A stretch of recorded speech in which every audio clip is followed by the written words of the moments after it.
Rising Sun was a bad game, but I still played it. Actually, I played it a lot. Maybe I played it too much. This game sucks. If you like this game, then I don't like your opinion. Also, if you like this game, well, I don't like your face. Actually, I take that back. I'm sure your face is beautiful. Unless everyone else hates your face, in which case I hate your face. Medal of Honor Rising Sun, or as I like to call it, run from everyone with a sword! As keeping with the World War II formula, every single game where you're fighting the Japanese during World War II completely sucks. Of course, everything except Battlefield 1942, but that didn't really do the Japanese correctly. So this game fits right in with Medal of Honor Pacific Assault and Call of Duty World at War. And I'll get to those two later, because they're also bad games, but I still played them. Okay, so the game starts and you're on a boat and it's a Pearl Harbor. It's another Pearl Harbor. It's done a lot like the one they did in Pacific Assault too. Only in this one you start on the boat. So you start going up on deck and killing fires with a fire extinguisher until some douchebag steals it. Fucking douche. Does that douche realize what I could do with a fire extinguisher? Everyone put your guns away because I could have won the war myself with that fire extinguisher. It would have been completely non-canon to World War II, but I would have won the war with that fire extinguisher. Don't look at me like I'm crazy. I'm pretty sure I could have done it. Considering how all the Japanese charge you with bayonets and swords, what's the difference if I'm charging them with a blunt object? I am a ninja. And my weapon is a fire extinguisher. So you get up on deck and all the planes are shooting at all the boats. So you get on a machine gun so you can be all like, stop it, and shoot all their planes out of the sky with bullets. How would I have done this with a fire extinguisher?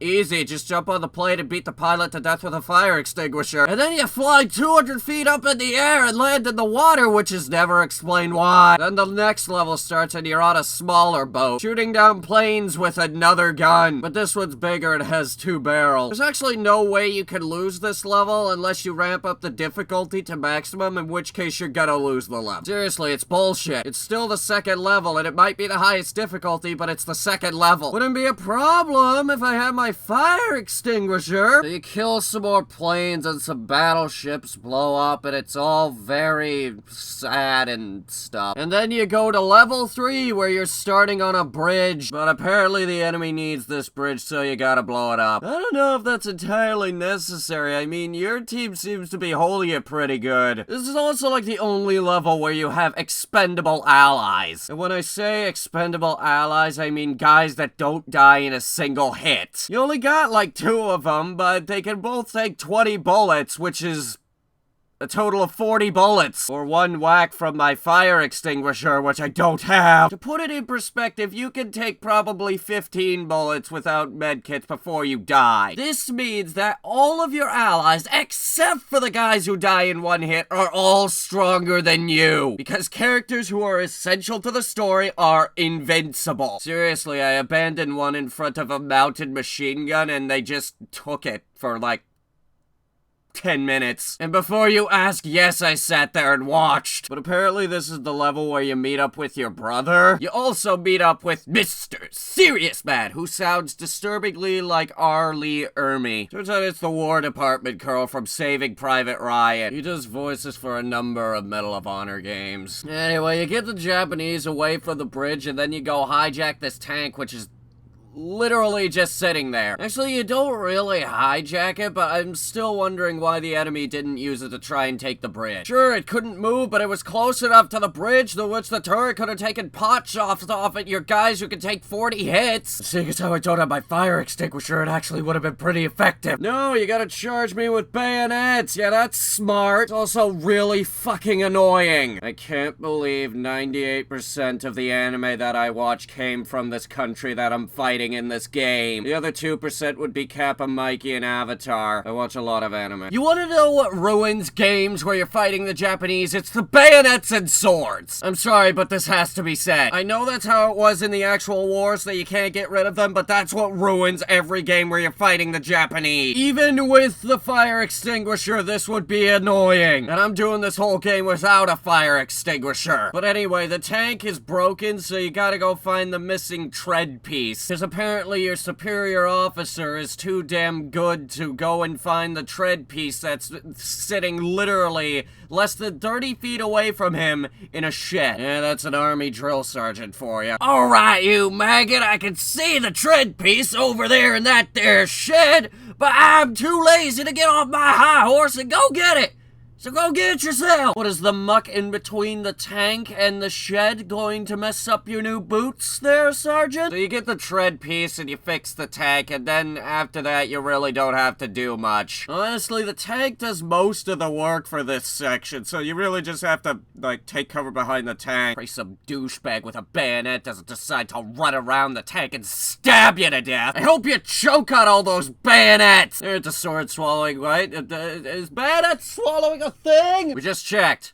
It is. I hope you choke on him! Oh yeah, I forgot to mention that you're looking for a truck filled with explosives so you can blow up that bridge I mentioned earlier. Cause, I don't know, the enemy decided to steal it or some shit. Yeah, didn't you know, during the war, the Japanese had a shortage of trucks filled with bombs, so they were stealing all of ours. And for some reason, we deem it necessary to go after this thing with a tank that has unlimited ammo. Why don't we blow up the bridge with, oh, I don't know, the tank! What are you gonna use, a rickety truck that probably has a flat tire or a 30-ton war machine? Well, soldier, it's no good to let this 30-ton war machine go to waste, so what we're gonna do is we're gonna blow up the bridge with that there truck. General James Patton, you are a motherfucking genius. Wait, Patton didn't fight in the Pacific. Fuck it, we're gonna roll with it. So then the tank stops, and the guy is like, I don't know where to go from here! And I shit you not, the first time I went through this, it took me 40 minutes to figure out where to go. I don't know how you expect me to figure this out, Sergeant. I'm just about as much stumped as you are. So it turns out that you have to climb over the rubble that's next to the tank. You know, normally when there's rubble in a video game, it's serving as a wall to keep you from leaving the play area. That's why I didn't think to climb over the fucking rubble. I was climbing over the rubble the first time to try and find a way out of the game. Because I was losing my shit over this! What do I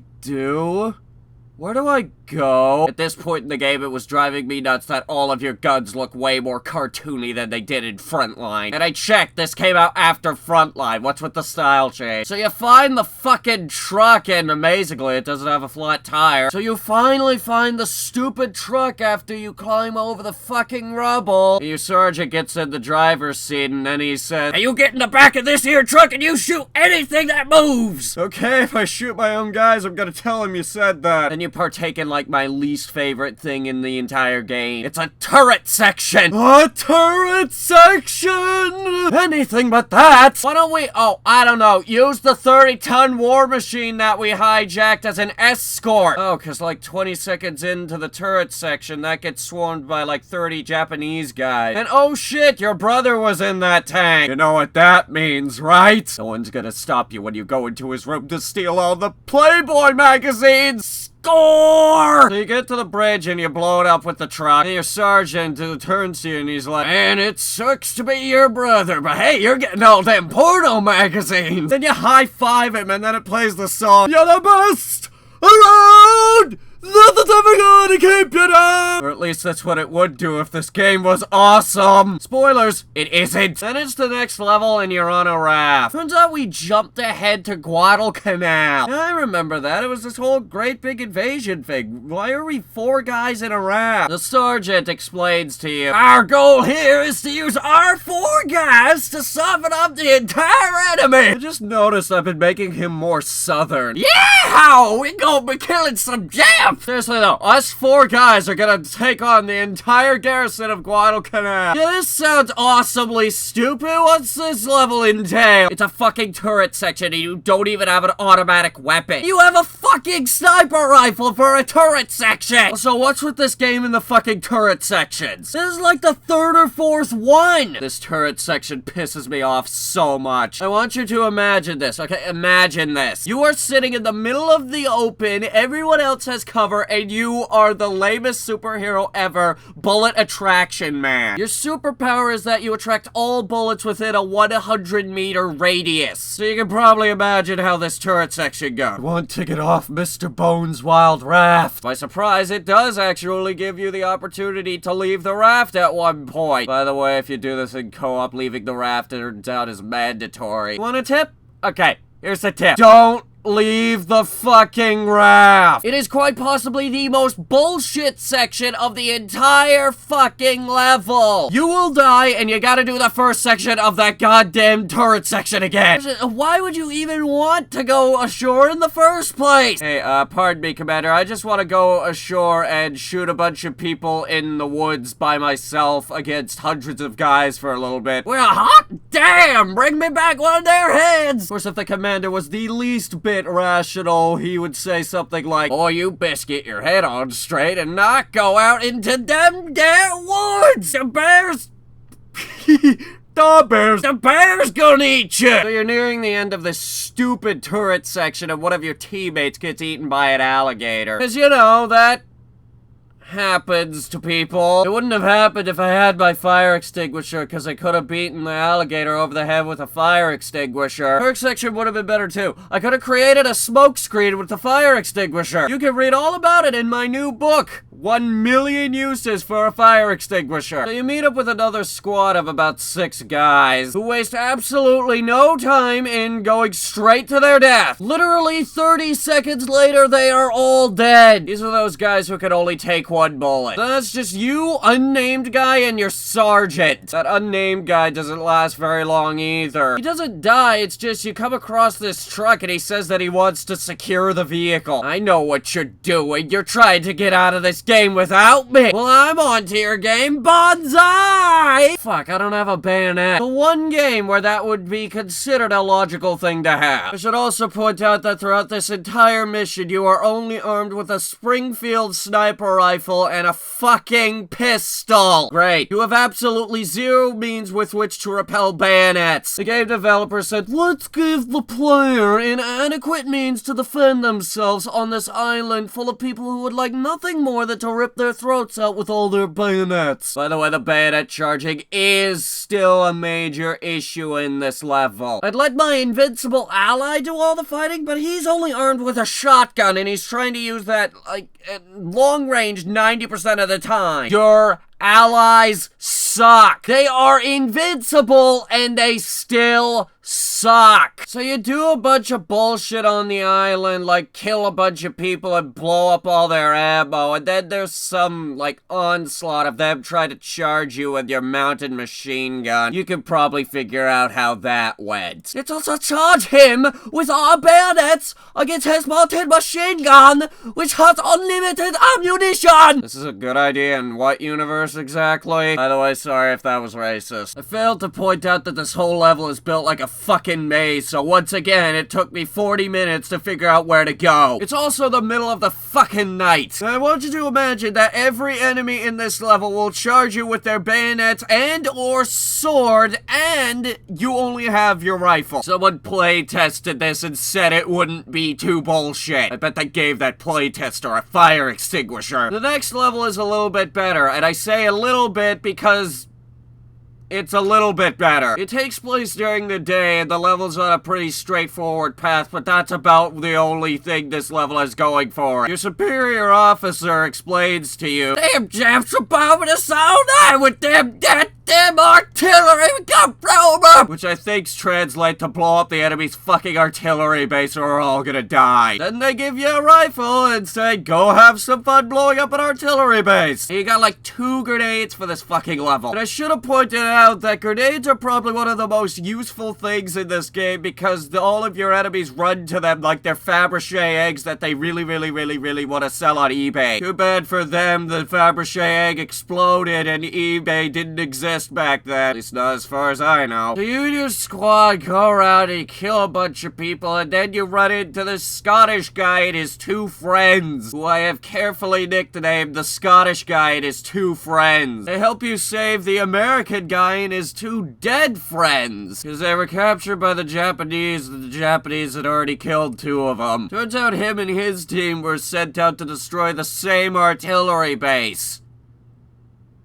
this morning? How many teams were sent after this fucking artillery base? Also, good job. You managed to get yourselves captured in less than a day. Then one of your guys dies in a scripted event. Then there's this ridiculous hill section where you're dodging a stupid howitzer, which is giving the enemy zero tactical advantages except being a goddamn pain in the ass. You can steal the damn thing, but then there's this scripted event where a bunch of guys charge you along with a tank. So yeah, don't do that. I should also point out that your entire squad ditched you except for one dude. I think they all decided to go hang out with the Scottish guy. By the way, the Scottish guy and his two friends also ditched you. There is no friendship. War is hell. Meet up with them like 15 minutes later, depending on whether or not you die a lot. You only have an M1 Garand and a pistol, neither of which come in handy when you're trying to keep guys from charging you with bayonet. Maybe if I had my fire extinguisher. So you meet up with the Scottish guy again, and he hands you a submachine gun. Alright, that's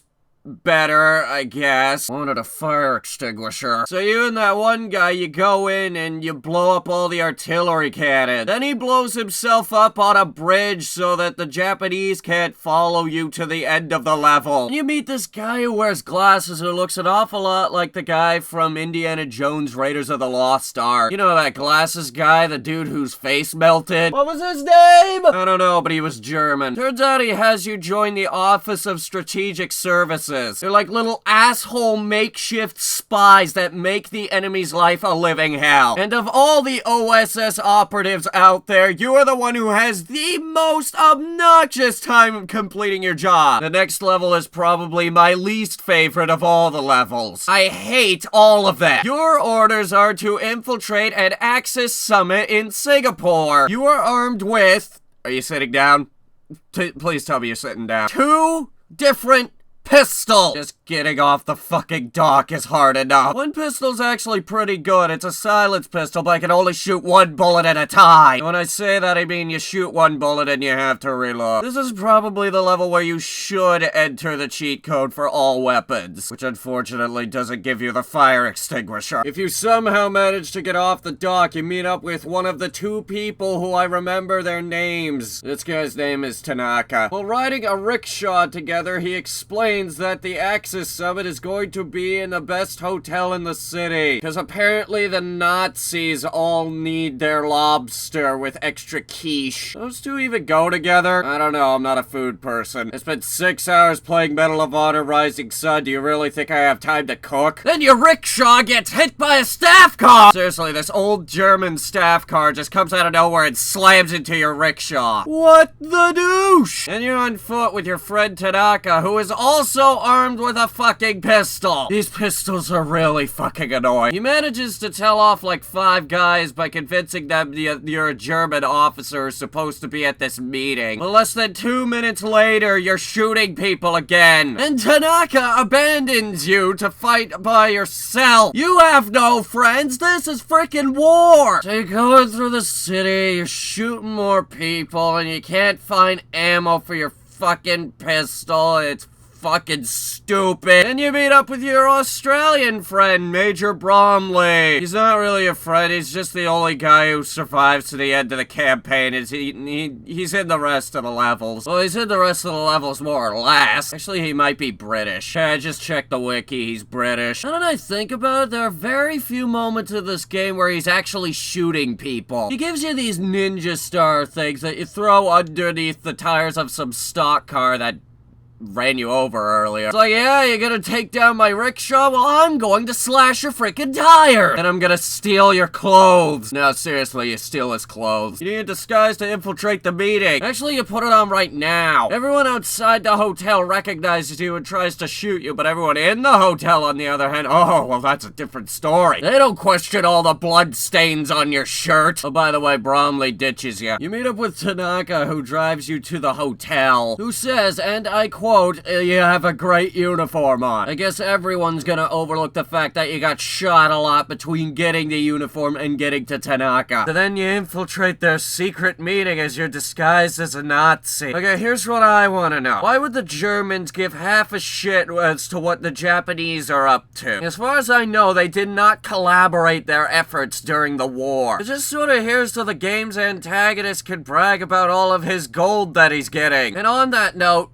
gold? Seriously? He's gonna finance the war effort with a ton of gold. Thing is, it's not really explained where he gets all of it. It's explained where he gets some of it, but not all of it. Oh yeah, there's also this Russian dude. He's supposedly going to overthrow Stalin and take over Russia. But this is never talked about again, so it's completely pointless. I think the game is just trying to keep you up to date with current events. Then the guy you stole the uniform from barges into the room. Hey, don't look at me. I shot the guy when I played through this. And now your cover is blown. He sees all the blood stains and Bromley crashes through the glass roof and shoots everybody. Except the game's antagonist and that Russian dude. And he hands you a silenced Sten, which I could have sworn was a rapid-fire laser gun the first time I picked it up. By the way, it's an automatic weapon, so I can't complain about it. And then you escape the hotel with Tanaka and Bromley in a double-decker bus. Then you outrun your Japanese pursuers and you high-five each other and then it's all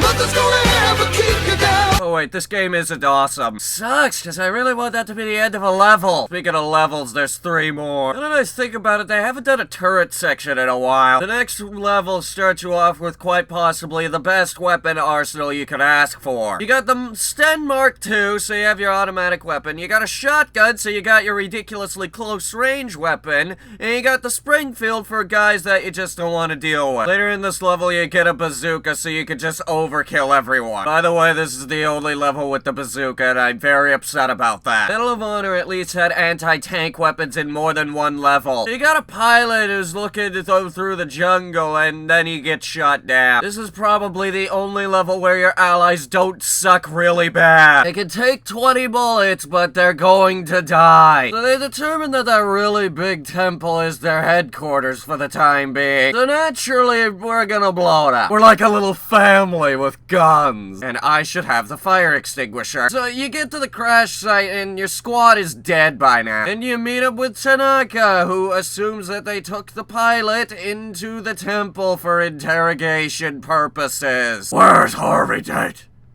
I'm Batman! So you pretty much have to lay siege to this fucking place. It is an absolute pain in the ass to get inside this place. This is one of the levels that I hate the least. Once you get inside, you get a bazooka. But yeah, I should have pointed out that they're gonna take out all 4 anti-aircraft guns around this temple so that they can do an airstrike. Because God forbid planes learn how to dodge. So you go through a few rooms when you come across this Buddha statue where you get the sacred hibiscus flower. I learned not to ask. Trust me, it's important somehow. So somewhere in between shooting everyone and blowing up their barrels of sake, the first anti-aircraft gun blows up. And we figure out that they're stripping all of the gold out of this temple to finance their war effort. At this point, Tanaka informs us that we need to be as quiet as possible to free the pilot. At which point I fired off like 30 bazooka shots. So yeah, this is like the one room where you're gonna have guys charging you with shovels. They are reskinned swords and they do just as much damage. Because game developers hate you. Did I tell you this was made by EA? So you free the pilot and then you go into this like secret room where you use the hibiscus flower to retrieve a sacred tool. By the way, I'm not making this shit up. You go into the sacred room to retrieve the sacred tool. It's a shovel. No, I'm dead serious. It's a frickin' shovel. You use it to dig ditches and unlock cheat codes. I'm not making this up. You can't even hit people with it. Actually, you need this thing to go back to a different level so that you can unlock the other secret tool. It's a machete. No, you can't hit people with that either. All of your guns have the frickin' melee attack, but you frickin' machete, no. Using bazookas as a baseball bat? Yes. Why does the game hate fire? gun. You're a Medal of Honor game coming off of Frontline, one of my favorite games on the PS2. Seriously, this is only like 1 year after Frontline. How come it sucks so hard? Everything started going downhill with this game. They were still releasing expansion packs for Allied Assault when this came out. How do you screw up this badly? My supervisor says we're getting off track. You get out of the temple after fighting off a whole bunch of guys that Tanaka says that there's no way you could possibly fight them all off. If there's no way that I could have fought them all off, then how'd I fight them all off? And Bromley shows up in a helicopter. How did Bromley get his hands on an experimental Sikorsky R4 helicopter? They only built like 131 of those and he has one. I'd like to request one of them helicopters right there for my entire squad, 2 of which are dead, so there's like 2 guys left. If we succeed in our mission, we'll pay you back with all the gold that we make off with. Trip on the Barbie, bitch mate, oi, oi, oi. Sorry, I know he's not Australia, I just couldn't resist. So it's the next level and you fall out of an airplane while you're looking at a train. It's never really explained how you fall out of the plane to begin with. But anyway, it turns out this train is full of gold, so it's too late to stop that one, but there's another one. So we're gonna blow up the train bridge! Oh, wait, first we gotta get to it. That's right, we fell out of the airplane. This level fills me with an ever-burning rage which refuses to extinguish itself. And before you ask, no, I don't think the fire extinguisher would have helped in this situation. So you meet up with a bunch of dudes who help you out, and they're the people who can't die. This is also like the one level where you can take one of those mounted machine guns with you. What I mean is there's a portable one in this level. There's one in Guadalcanal, but you need the machete to get to it. Good luck finding that. The only reason I found it was because I used the internet, which no one would have thought to use when this game came out. So you're following the choo-choo train tracks, and then you shoot some people with your buddies, and then your buddies ditch you. Again. I'm used to it at this point. Oh yeah, I failed to point out that if you don't find the machine gun, then all you're armed with for this mission is a sniper rifle and shotgun. You got your long range and you got your short range, but you got no medium range. This is a terrible combination of weaponry. The machine gun isn't even that good. I hate it. After your friends ditch you, there's a turret section. A turret section! By the way, this one is complete bullshit. You're on top of an elephant with a machine gun with unlimited ammo, and it is still bullshit. Mainly because you can't rotate the gun far enough to be the least bit effective against your enemy. You got like a small octagon in which you can operate the gun. Your enemies just move outside that octagon and take pot shots off at you. Someone play tested this and said it was okay. By the way, you are still bullet attraction man. Finally, you meet up with Bromley and you sabotage the bridge. This is my least favorite level. You don't blow up the bridge, you throw some I-beams in front of the tracks, which the train just can't handle. Seriously, this thing goes flying. All because you decided to throw 3 or 4 I-beams in front of the tracks with a crane. Would this happen in real life? I should know this, I'm a train enthusiast. And for some reason, you go out onto the bridge, you sabotage some fuel cars, and then you destroy some lithium car. I don't know, I'm looking at this on the wiki. I don't know what lithium is, but I'm gonna assume it blows up. Then you jump off the bridge before it explodes. And Tanaka picks you up with a float plane. So naturally, this masterpiece of gaming has to have the greatest finale ever, right? You get to blow up an aircraft carrier all by yourself. You'd think this would be awesome, right? You'd be wrong. You use the float plane to sneak onto the aircraft carrier, because apparently it's Japanese. This level isn't really so heavy with the bayonets as it is extremely heavy with the swords. So Tanaka leaves you and Bromley to come up with a plan to take down the carrier. And I gotta admit, this is actually a pretty neat idea. You use the ventilation system to spread fuel vapor all over the ship from some broken fuel valves that you break later in the level. Then you put a single demolition charge in the middle of it and then it all blows up. This is actually a really good idea. Unfortunately, this level sucks. It's close quarters combat and the only thing you have at your disposal is automatic weapons, but it's still ridiculous. The sword guys charge you and take away like a third of your health. And you say overpowered?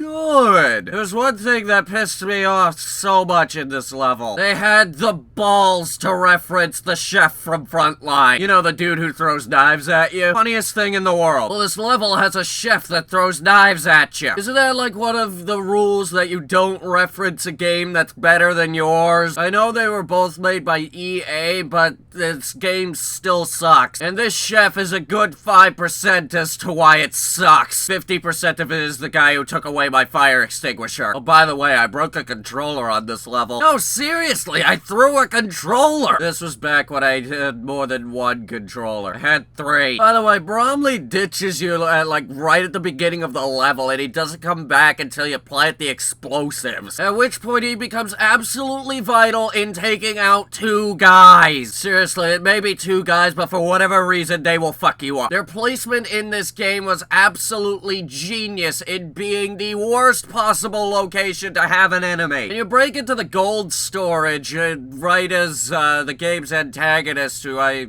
forget the name, gasses the place. And then you get captured while he gives you a bit of a monologue. It's mainly about how you're being a freaking douchebag for blowing up all his gold. Oh yeah, he also informs you that your brother is still alive. You know what that means, right? There is someone to stop you from taking the Playboy magazines. You're not the best anywhere.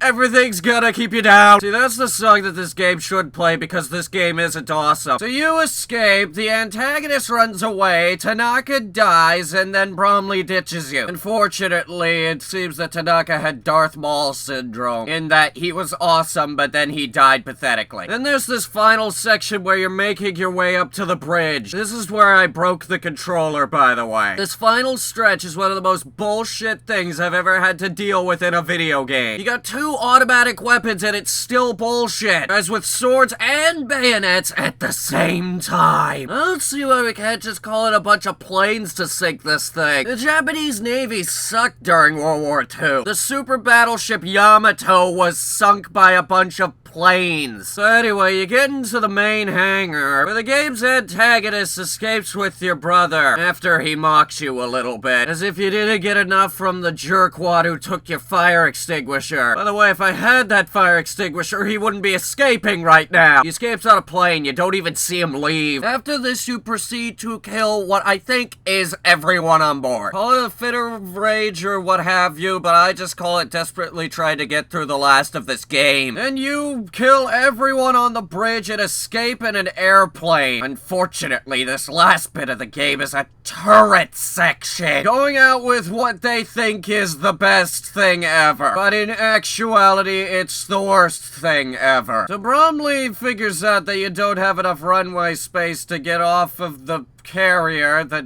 Wait, what? That means you built the carrier too short. So you're going back and forth along the length of this carrier trying to build up speed. Unfortunately, when you turn around, that does not build up speed. Oh, by the way, while this is happening, there's like 1,000,000 planes trying to shoot at you. They come out of nowhere! And they're testing my patience. Finally, you disobey the laws of physics and take off from the aircraft carrier right as it explodes. The game ends with you and Bromley flying off into the sunset, heading off to look for your frickin' brother. And there is no sequel to this game. I get that this game was absolutely awful, but would it kill you to wrap up the story? Also, why would a high-ranking Japanese officer give half a shit about what a US military grunt has to say? He's not gonna give him any useful intel. Okay, apparently there was supposed to be a sequel, but EA canceled it because of the poor reviews from this game. You were gonna play as his brother who got kidnapped. You know, I think I'm starting to see something wrong with the Medal of Honor games. They never have a satisfying conclusion. Okay, Frontline did. Most of the endings with the Medal of Honor games just leave it off with, like, the war continues onward. Would it kill a game where you're fighting the Japanese to end at Iwo Jima? Battlefield 1942 did that, and it was okay. Seriously, how hard is it to do Iwo Jima? Way to live up to the Japanese side of the war, Rising Sun. More like Rising Hatred, because the more I think about this game, the more I hate it!